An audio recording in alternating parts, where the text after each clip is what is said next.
정조가 왕이 되고 나서 10년 될 때까지도 굉장히 어려운 정조를 끊임없이 제거하려고 하는 의도들이 있었던 거죠. 그런데 이렇게 어려웠던 정조가 어떻게 오늘날 가장 역사적으로 높이 평가받는 사람이 됐을까? 그 이유가 도대체 무엇일까? 그게 좀 길어졌는데, 이분은 가장 대표적인 문화군주죠. 문집을 낸 사람이기도 하고, 또 개혁군주고, 탕평군주고, 소통군주고, 66회 능행차 하면서 3,500여 회의 그런 상원과 격쟁을 했죠.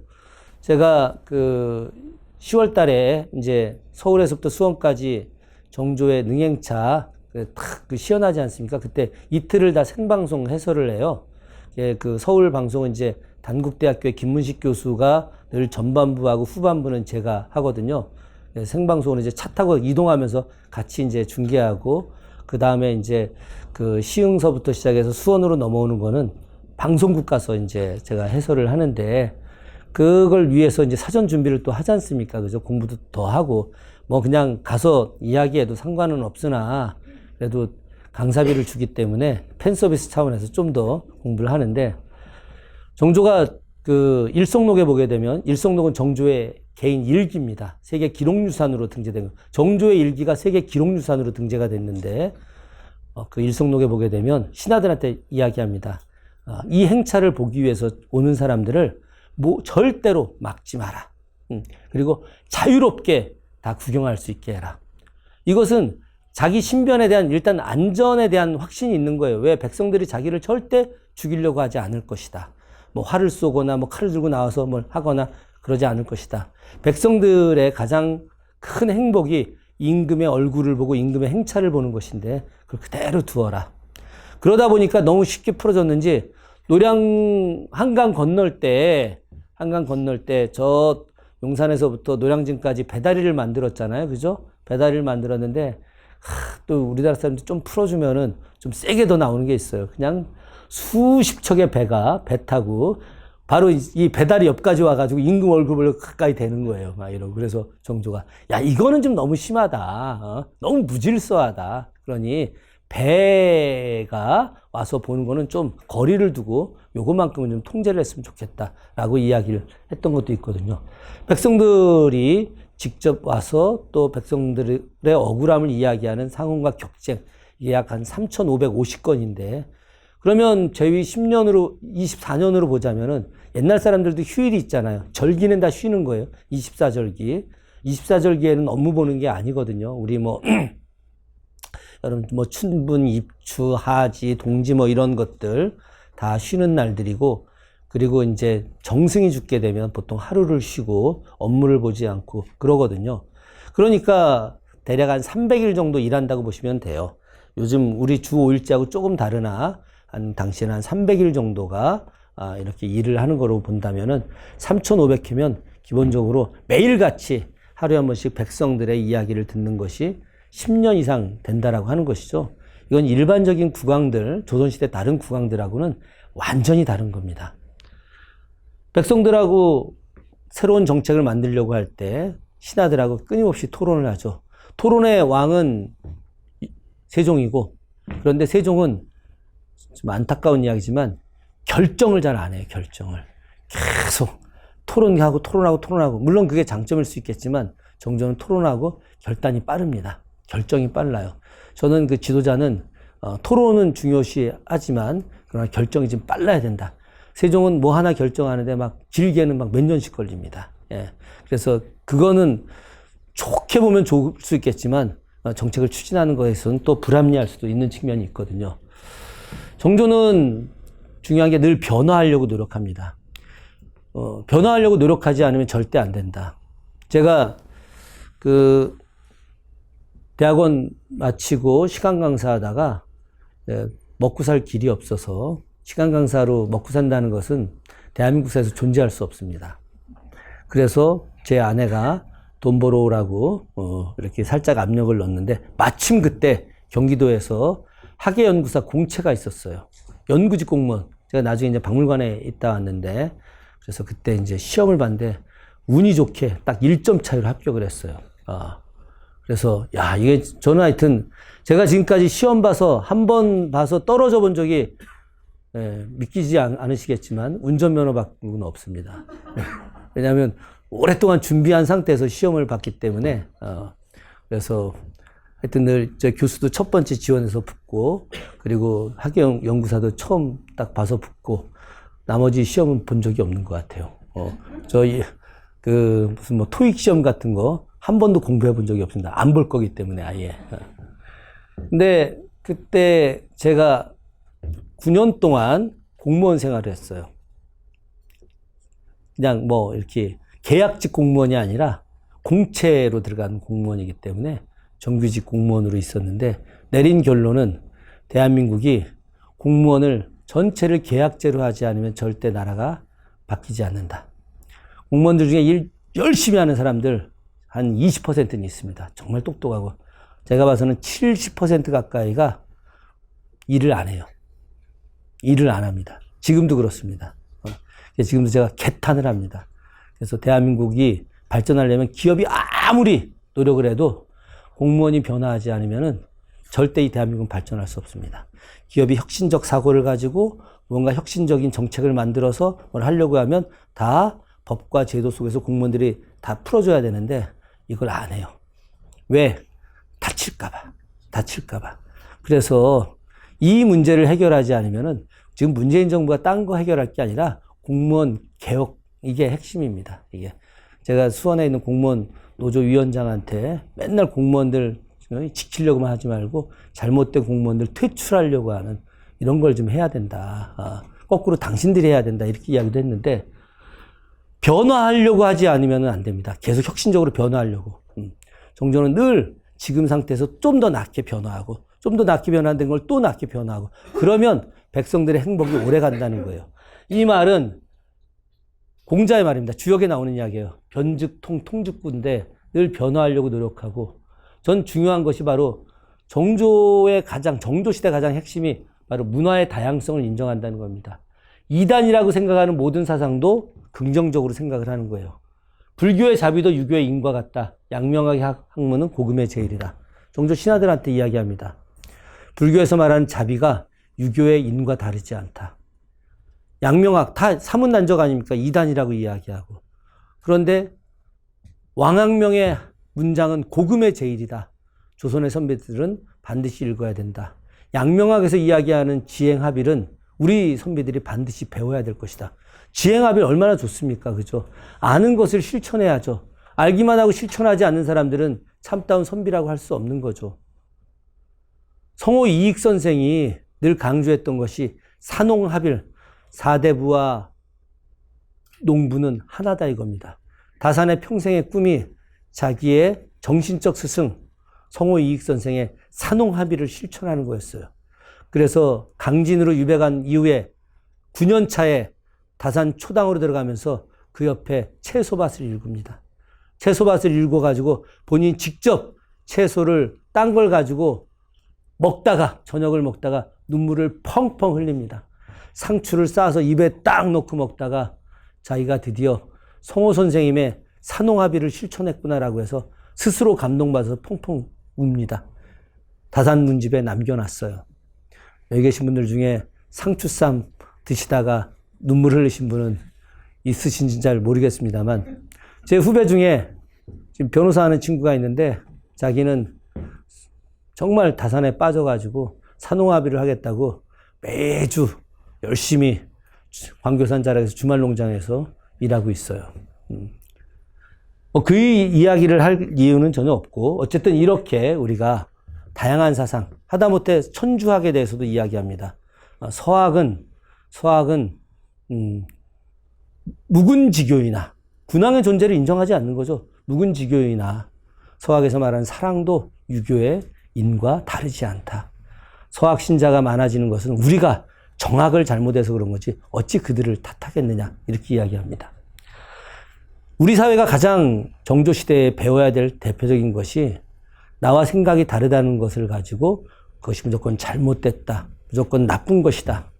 그래서 진보는 보수를 수구 꼴통이라고 이야기하고 그리고 보수는 진보를 좌익 빨갱이 좌빨이라고 이야기하고 그래서 서로 간에 의견 조정을 하지 않는 것들 이런 것들이 우리 사회의 제일 큰 문제가 되겠죠. 그러면서 서로 간에 이데올로기로 통해서 자기의 이익을 얻으려고 하는 것들, 이런 부분들을 갖다가 바꿔내지 않으면 한국 사회 발전할 수 없습니다. 사중지공, 늘 사람들이 공적인 이야기를 내세우지만 그 공적인 것들을 통해서 사적인 이익을 얻으려고 하는데, 정조는 모든 것들이 사적인 것으로부터 출발하지만 그것을 공적으로 연결을 해야 된다고 이야기합니다. 그래서 공중지사, 공적인 것을 통해서 사적인 것을 이익을 얻으려고 하는 것이 아니라 사중지공, 사적인 것으로부터 출발하나 공적인 것을 얻어야 된다. 손상이카, 이익이 생기면 윗사람이 좀 덜 갖고 아랫사람들한테 더 많이 줘야 된다. 이것이 바로 정조의 생각인 거예요. 지금 우리 사회에서 손상이카를 하려고 하는 사람들이 과연 얼마나 있을까? 많지 않죠. 그죠? 그런데 이 사회가 보다 발전하려면 손상이카 해야 되는 거예요. 그리고 또한 개인이 지역에서 혹은 중앙에서든 이렇게 사람들을 이끌어 나가고 또 그 이끄는 과정에서 존중을 받으려면 반드시 저 손상이카를 해야 됩니다. 내 것은 하나도 내놓지 않고 사람들만 내놓으라고 하고, 그리고 그 내놓은 것들을 또 내가 또 얻어가려고 하면 절대 안 되는 거죠. 우리가 손상이카를 요즘 표현으로 많이들 이야기하죠. 노블리스 오블리주 이야기하면서 요 바로 남산자락에 있는 명동, 그 명동 일대 모든 땅의 주인이었던 우당 이회영 선생, 그 형이었던 이석영 선생, 바로 이회영의 여덟 형제들이 자신의 모든 돈들을, 재산을 팔아가지고 만주로 가서 신흥무관학교를 만드셨죠. 그죠? 이것이 바로 진짜 손상이카거든요. 여러분들이 한 단계 한 단계 올라가는 사람이 되는 것들, 여긴 라이나 생명분들도 계시고 또 문화강좌에 계신 분들도 계시는데, 여기 계신 모든 분들이 저는 지역에서 존경받으려고 한다면은, 혹은 조직을 이끌어 가려고 한다면 손상이카를 해야 된다. 제가 요즘 제일 안타깝게 여기는 것이 바로 지역에 어른이 없는 거예요. 어른이. 예전에는 어른이 있었는데 어른이 없어요. 제가 작년에 머니투데이라고 하는 언론사에서 1월 특집호에 제 이야기가 많이 나왔습니다. 그래서 2018년을 빛낼 5인 해갖고 5명이 선정이 돼서 길게 이야기했는데 2018년을 끝내 제대로 빛내지는 못했던 것 같아요. 하여튼 뭐 많이 다니긴 했으나 근데 저한테 마지막에 기자가 물어보더라고요. 꿈이 뭡니까? 그래서 제가 꿈은 우리 동네에 어른이 되는 게 꿈이다. 제 꿈은 어른이 되는 거다. 이게 그 여러 가지 복잡한 사안들이 생길 때 법이라든가 이런 걸로 해결이 안 되는, 지금 얼마나 세상이 혼탁합니까? 가진 자와 가지지 못한 자들의 이런 말도 못하는 대립들, 고급 아파트 사는 사람들이 임대 아파트 사는 아이들 같은 학교 못 다니게 법원에 소송을 거는 이런 비극의 시대에 이런 것들을 해결할 수 있는 일종의 어른이 있어야 되는데 어른이 전혀 없는 시대, 결국은 손상이카를 하지 않기 때문에, 사중지공을 하지 않기 때문에 어른이 없어지는 거예요. 그런 면에서 보면 정조는 엄청난 어른이죠. 그런데 정조는 실천도 역시 잘합니다. 무명옷을 입어요. 스스로가 검소합니다. 검소하라 이런 이야기 하지 않아요. 정조가 왕이 되고 나서 당시 궁녀 500명을 골바깥으로 내보냅니다. 왜? 궁녀들한테 들어가는 돈이 너무 많기도 하고 또 궁녀들이 궁 안에 들어와서 고통스러운 삶을 사는 것보다 나가서 편하게 살기를 원했던 거죠. 그런데 궁녀가 부족해지면은 아무래도 왕실 가족들이 불편한 것도 있거든요. 그러나 그 불편함을 함께 감수하자는 거죠. 거기서 남는 수익금들이 다 백성들을 위해서 쓰이는 것이 또 마땅하다고 생각을 한 겁니다. 고종 때 왜 나라가 망했느냐? 아주 간단합니다. 고종하고 민왕후가 너무 부정부패가 심해서 그래요. 왕과 왕비가 매관매직을 합니다. 그전에는 일반 관리들이 매관매직을 했는데 고종하고 민왕후가 매관매직을 했어요. 우리나라에서 가장 말도 안 되는 그 뮤지컬이 명성황후입니다. 나는 조선의 국모다. 엄청나게 나라 일으킬 거, 되살릴 것처럼 이야기하지만 매천야록을 읽어보십시오. 두 사람들이 오후부터 시작해서 밤새 파티하고 오후 2, 3시에 겨우 일어나갖고 정신 차려 조금 있다가 다시 밤에 또 파티하고 자기들 돈으로다가 정부에다가 고리대금을 빌려주고 그래서 새 예산 편성되면 고리대금으로 빌려준 돈 다시 받고 후반기 돼서 돈이 모자라면 왕실 재산으로 또 고리대로 빌려주고 이게 당시 고종 때 모습이에요. 말도 안 되는 무능력한 사람들 친인척이라고 고위 관리로 채용하고 정조 때 같으면 상상이 안 가는 일이죠. 왕실 종친들이 백성들한테 땅 뺏으면 종친 재산 몰수법을 만들었어요. 정조가. 그래서 감히 무서워서 종친들이 부정부패 행위 자체를 못합니다. 왕이 나라 경제가 어려웠기 때문에 늘 무명옷 입고 비단옷 입고 왕되고 나서 정확히 6일 뒤에 선언합니다. 나는 하루에 2끼만 먹겠다. 그리고 반찬은 5가지 이상 절대 먹지 않겠다. 평생을 그렇게 합니다. 고기 반찬 올리지도 못하게 합니다. 그렇게 해서 모은 돈으로 궁부일체, 왕실 재산, 조선시대 왕실 재산이 내수사라고 따로 있었거든요. 그래서 나라 뺏기고 나서도 고종하고 순종, 영친왕 이 사람들은 엄청나게 돈이 많았었습니다. 일본 애들이 영친왕 재산을 날로 빼먹었어요. 뭘로 빼먹었느냐? 여러분 국립중앙박물관 가시면 말이죠. 일본 근대 화단에 가장 거목의 그림이 잔뜩 있습니다. 근데 지금 일본에 그 사람 그림이 많지 않아요. 역으로다가. 당시 영친왕이 지금 국보로 지정된 고려 청자들 많이 샀습니다. 그게 지금 국박에 다 있는 거예요. 그 당시 돈으로 2원 이렇게 주고 살 때 일본 애들이 그 그림을 40원, 20원, 40원씩 이렇게 줬습니다. 그리고 팔아먹고 뒤로 다 빼돌렸어요. 영춘왕이 그렇게 돈이 많았기 때문에 그런 겁니다. 그 돈을 그의 아들 이구가 다 말아먹었죠. 그래서 마지막에 10원도 없는 상태로 한국으로 돌아와서 살다가 죽습니다. 우리말 단 한마디도 못합니다. 고종의 손자가 우리말을 단 한마디도 못하다가 우리나라에서 죽게 되죠. 이게 현실입니다. 정조는 왕실 그 재산을 1년에 쓸 재산을 그 비용을 다 모아가지고 호조로다가 다 이관을 시킵니다. 최대한 전략에서 남은 돈을 다 이관시켜가지고 호조에서 그것을 갖다가 국가예산으로 백성들 안정되게 씁니다. 이런 모습들이 스스로가 실천하기 때문에 신하들이 감히 정조를 거역하거나 정조를 이렇게 시해하거나 이제 이러기에는 어려운 상황이 된 거죠. 학문적으로도 정조가 월등히 더 뛰어나기 때문에 방법은 없죠. 그런데 제가 이제 하나 더 이야기할 것이 바로 여기 말하는 상화조라는 겁니다. 이 상화조라고 하는 것이 상당히 의미가 있습니다. 꽃을 함께 신하들하고 감상하고 또 신하들하고 함께 낚시를 하는 모습들인 거죠. 한번 볼까요? 이게 정조 침전인데 이거는 새로 단청한 겁니다. 영춘원이라고 지금도 남아 있습니다. 창경궁에 가서 들어가자마자 오른쪽으로 쭉 가면 저 영춘원이 지금 남아 있거든요. 저는 신하들하고 소통하고 신하들하고 함께하고 자기의 것을 신하들에게 나누어 주는 것들, 이게 되게 중요합니다. 맹자가 그렇게 이야기하죠. 어떤 왕이 맹자한테 왜 저 나라 백성은 왕이 동산을 만들려고 하는데 백성들이 더 넓게 만들고 함께 참여하는데 나는 내 동산을 만드는데 왜 백성들이 더 작게 만들려고 이야기하느냐. 맹자가 이야기하죠. 저 나라 왕은 저 동산을 백성들하고 함께 쓰려고 하니 더 넓히고 더 넓혀달라고 요구하는 것이고 당신의 동산은 당신 혼자 쓰려고 하는 거니까 백성들이 원하지 않는 거다. 함께 하려고 하는 것들 있잖아요. 이게 제일 중요한 리더십의 핵심입니다. 징비록에 보게 되면 서해 유성룡이 쓴 징비록에 보게 되면 이순신과 원균의 차이에 대해서 나옵니다. 여러분 혹시 저 거제도에 한산도 갔다 오신 분 계신가요? 다녀오셨죠? 네, 대표님 다녀오셨고요. 한산도에 가면 거기에 삼도수군 통제영이 복원되어 있습니다. 제일 중심 정각이 운주당이에요. 운주당. 그 운주당은 서해 유성룡이 지어준 이름입니다. 여기서 주라고 하는 것은 꽤 주자인데 지혜를 말하는 거예요. 그 지혜를 운용한다. 그래서 운주당입니다. 그게.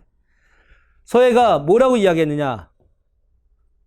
이순신은 여해는 호가 여해인데 여해는 그 운주당에서 정말 나이를 불문하고 그리고 지위를 불문하고 모든 사람들의 지혜를 받아서 왜적들을 물리쳤다. 그 지역에 있는 노인들의 이야기, 어린아이들의 이야기, 하급 군사들의 이야기, 자기가 생각하지 못했던 모든 사람들의 의견을 다 받아들여서 왜군과 싸웠는데 원균이 삼도 수군 통제사가 된 이후에 아무도 들어오지 못하게 하고 기생들과 안에서 놀다가 끝내 한 번의 전투에 모든 것을 잃고 죽고 말았다. 이렇게 이야기합니다. 사람들의 의견을 듣는 사람과 사람들을 배격하는 사람, 그 차이가 명확하게 드러나는 거죠.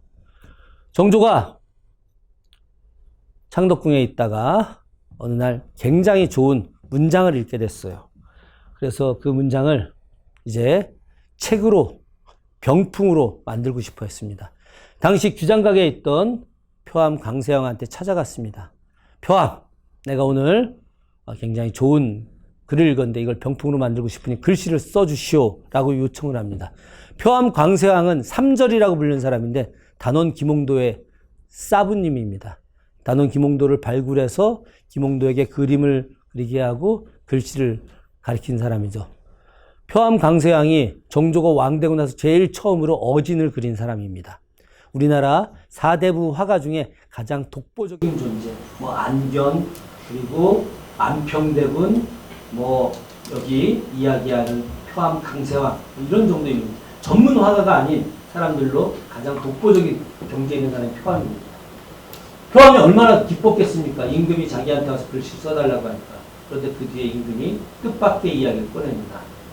이 글씨를 쓰고 나랑 놀겠소. 나랑 먼저 놀고 글씨를 쓰겠소. 라고 이야기합니다. 표암이 깜짝 놀라서 대답을 못하니까 정조가 웃으면서 대답을 하지 못하는 것을 보니 나랑 먼저 놀고 싶은 모양이구려. 나랑 놉시다. 라고 해서 나오라고 이야기합니다. 그리고 규장각에 있었던 여러 신하들 다 나오라고 이야기합니다. 총 나온 인원이 35명이에요.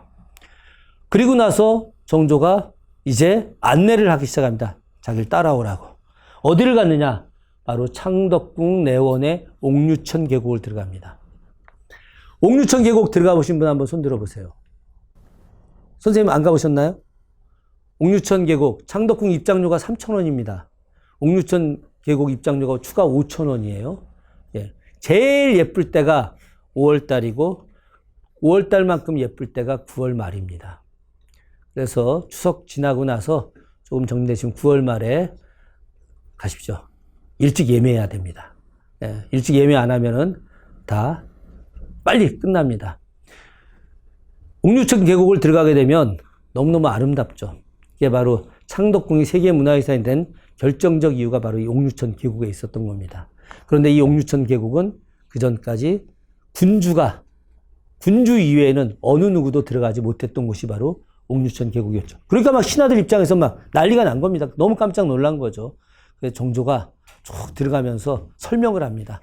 이 나무는 언제부터 있던 나무고 저 정자는 언제 세운 정자고 이 계곡이 봄에는 물이 많은데 지금은 좀 부족하고 뭐 막 이런 이야기를 쭉 합니다. 저기에 저 동굴이 있는데 저 동굴은 여러분 생각도 하지 말라고. 정조 때 늘 떠도는 이야기가 창덕궁 동굴 이야기거든요. 창덕궁 동굴 안에 사도세자가 그 안에 들어서 구슬을 펼쳤다는 둥, 뭐 모랬다는 둥 막 있는데 사람들이 옥류천 안에 동굴, 그 동굴이 어딜까 막 했는데 이야기 해주는 거예요. 딱 한마디 합니다. 정조가. 저 동굴 앞에 늘 큰 뱀이 또아래를 틀고 있어서 나도 들어가지 않는다 이러고 니들 들어갈 생각도 하지 마라 이러고 쭉 내려옵니다. 표암 강세왕이 그날 이후에 글을 남겨놓습니다. 왜 글을 남겨놓느냐? 후손들한테 자랑하려고. 내가 조선 건국 이래 최초로 임금님하고 옥류천 계곡을 들어간 첫 번째 인물이다. 내가 이걸 자랑하려고 내가 이 글을 남긴다. 이렇게 써놓습니다. 제가 그래서 이거 보고 제가 논문을 썼어요. 창덕궁, 정조시대 창덕궁 군신 동행과 연애 정치. 끝나고 나서 연애. 군신이 함께 동행하고 뒤에 술 한잔 먹는 거. 이게 진짜 참다운 정치다라고 하는 걸 썼죠. 그리고 나서 돌아와가지고 정조가 딱 왔는데 여기 창덕궁 부용정 있고 부용지에 낚시를 하자고 합니다. 낚시. 낚싯대를 다 준비해놓고 낚시 다 줬는데 그래서 고기를 잡으면 상을 주고 고기를 잡지 못하면 벌을 준다. 고기를 잡지 못한 사람은 유배를 보내기로 결정을 합니다. 어디로 유배를 보내느냐? 요 섬으로 유배를 보냅니다. 고기를 잡은 사람들하고 같이 정조가 이 부용정 안에서 술을 마십니다. 그래서 저 유배 간 사람들한테 임금하고 신하들이 깔깔대고 웃으면서 술 마시는 것을 지켜보게 하는 가장 극악의 고통을 맛보게 합니다. 그리고 나서 해배 명령을 내리죠. 해배 명령을 내려서 딱 들어오게 되면 정조가 자기가 쓰던 옥필통, 붓이 담겨져 있는 옥필통에 붓을 뽑아가지고 청주를 50도 청주를 가득 채워서 완샷을 하게 합니다. 실제로 다산이 이 장면을 고스란히 기록을 해놨습니다. 정조가 다산한테 술을 잘 먹는지를 확인하기 위해서 무려 3잔이나 먹였다라고 써놨습니다. 그래서 완샷으로 갑자기 만취한 인간이 다산의 표현에 의하면 엎드려서 개처럼 울부짖은 사람도 있고 동서남북을 분간해서 왔다 갔다 한 사람도 있고 이런 이야기를 합니다. 어쨌든 정조는 신하들하고 함께 즐겁게 놀자는 거죠. 그리고 나서 여기서 뭐를 또 하느냐? 각자 시를 쓰자고 합니다. 그러니까 신하들이 종이하고 먹약을 다 줬는데 이 바닥에 쓰는 상황이 됐죠. 제대로 글씨를 못 쓰죠. 정조가 돌아가면서 자기 어탁에서 임금 탁자에서 다 쓰게 합니다. 신하들이 망극하옵니다. 전하 아니되옵니다. 해도 다 함께 쓰게 합니다. 결국은 신하들하고 함께 자기의 공간 창덕궁 옥류촌을 가는 거죠. 옥류촌을 거닐게 되면 신하들이 당시에 당파들이 다 다를 거 아니겠습니까? 그럼에도 불구하고 정조와 함께 해야 되겠다라고 하는 생각을 갖게 되는 거죠. 이게 진짜 리더십이에요. 그래서 자기를 따르게 만드는 거죠. 마음속으로 굴복하게 하는 겁니다. 마음속으로 굴복하게 하는 가장 중요한 게 바로 이겁니다. 나는 평생 미천한 마부에게라도 이놈 저놈 하지 않았다. 사람들은 말로써 다른 사람들을 비하해서 자기를 높이려 한다. 그러나 나는 평생 미천한 마부에게조차 이놈 저놈 하지 않았다. 사람들은 그렇게 이야기합니다. 또 제3의 인물에 대해서 걔 내 후배야, 내 똘만이야, 걔 뭐 능력 있어. 막 자기보다 직급도 높고 더 뛰어난 사람인데도 막 그렇게 얘기하면서 흡사 자기가 대단한 인물인 것처럼 이야기하는 사람들이 많아요. 그런데 정조는 나는 그럼에도 불구하고 평생 미천한 마부에게조차 이놈 저놈 해본 적이 없다. 늘 인간을 존중하죠. 인간으로 태어나서 어찌 귀한 자가 있고 천한 자가 있겠느냐. 이 세상에 노비보다 슬픈 존재는 없다. 고로 마땅히 노비는 혁파되어야 된다. 정조 24년 동안 끊임없이 지속됐던 이야기입니다. 그래서 정조가 1800년 1월에 노비제도 혁파안을 신하들하고 완전히 합의합니다. 그리고 그와 관련된 그런 보상 비용. 노비를 그냥 혁파하면 노비주들이 다 들고 일어날 거 아니겠습니까? 그래서 그 보상을 국가가 다 해결한다. 그래서 그 재원 마련과 모든 준비를 마련한 이후에 1년 뒤부터 시행한다라고 했죠. 그 합의된 이후 5개월 뒤에 정조가 돌아가시게 됩니다. 그래서 우리나라에 있는 공사천 모든 노비가 원래 1801년에 혁파돼서 전 세계에서 최초의 평등사회가 만들어질 상황이었는데 그게 해결이 안 돼서 1년 뒤에 내수사 소속 노비, 공노비들만 창덕궁 도남문 앞에서 사흘 동안 노비 문서를 태우는 것으로 마무리합니다. 그래서 정조가 살아있었다고 한다면이라고 하는 아쉬움이 아주 짙게 배는 장면이 바로 여기에 있는 거죠. 제일 중요한 것들, 단 한 명의 억울한 사람이 있어서도 안 된다. 즉 백성들의 생명 존중하고 백성들의 인격 존중하고 그래서 사람에 대한 존중과 예의를 갖추었기 때문에 그래야만이 이제 많은 사람들을 이끌어갈 수 있고 그것들을 통해서 새로운 국가개혁도 할 수 있다. 국가개혁의 제일 핵심은 뭐냐? 모든 백성들이 행복하게 살아갈 수 있게 부유해지고 건강하게 오래 살고 그리고 인구가 번성할 수 있는 부수다남자 화봉삼축의 고사를 실현할 수 있는 가장 중요한 기반은 바로 지도자가 백성들에 대한 인격 존중 이것으로부터 시작된다. 이것이 바로 정조 리더십의 핵심이라고 말씀드리면서 제 이야기를 마무리할까 합니다. 고맙습니다.